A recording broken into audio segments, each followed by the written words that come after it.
ನೀವು ನೋಡ್ತಾ ಇದ್ದೀರಾ ಸಂಪೂರ್ಣ ನ್ಯೂಸ್. ಇದು ಈ ಕ್ಷಣದ ಹೆಡ್ಲೈನ್ಸ್. ಪ್ರಧಾನಿ ನರೇಂದ್ರ ಮೋದಿ ಟೆರರಿಸ್ಟ್, ಬಿಜೆಪಿ ಪಕ್ಷ ಸಮಾನತೆಯಲ್ಲಿ ನಂಬಿಕೆ ಇಡಲ್ಲ. ಚೆನ್ನೈನಲ್ಲಿ ಮಲ್ಲಿಕಾರ್ಜುನ ಖರ್ಗೆ ವಿವಾದಿತ ಹೇಳಿಕೆ.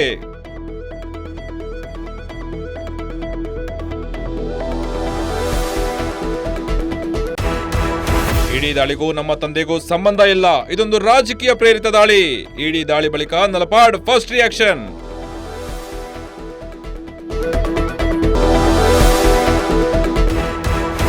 ರಾಜ್ಯದಲ್ಲಿ ಹೀಟ್ ವೇವ್, ಸ್ಟ್ರೋಕ್ ಹೆಚ್ಚಾಗಿದೆ. ಬಿಸಿಲಿನಲ್ಲಿ ಹೊರ ಹೋಗೋದು ಅವಾಯ್ಡ್ ಮಾಡಿ, ಸಚಿವ ದಿನೇಶ್ ಗುಂಡೂರಾವ್ ಸಲಹೆ.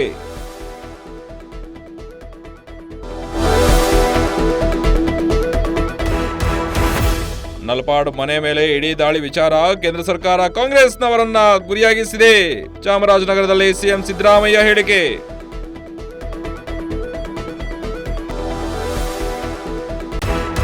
ಸಚಿವ ಜಮೀರ್ ಜೆಡಿಎಸ್ ಸೇರ್ತಾರೆ ಎಂಬ ವಿಚಾರ. ಜೆಡಿಎಸ್ ಸೇರುತ್ತೇನೆ ಎಂಬುದು ಊಹಾಪೋಹ ಸುದ್ದಿ. ಕಾಂಗ್ರೆಸ್ ನನಗೇನು ಕಡಿಮೆ ಮಾಡಿಲ್ಲ ಎಂದ ಜಮೀರ್.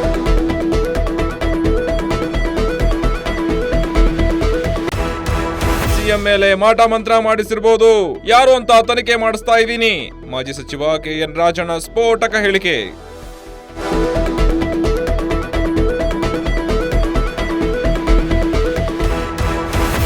ಇದಿಷ್ಟು ಈ ಕ್ಷಣದ ಹೆಡ್ಲೈನ್ಸ್. ನಿರಂತರ ಸುದ್ದಿಗಾಗಿ ನೋಡ್ತಾ ಇರಿ ಸಂಪೂರ್ಣ ನ್ಯೂಸ್.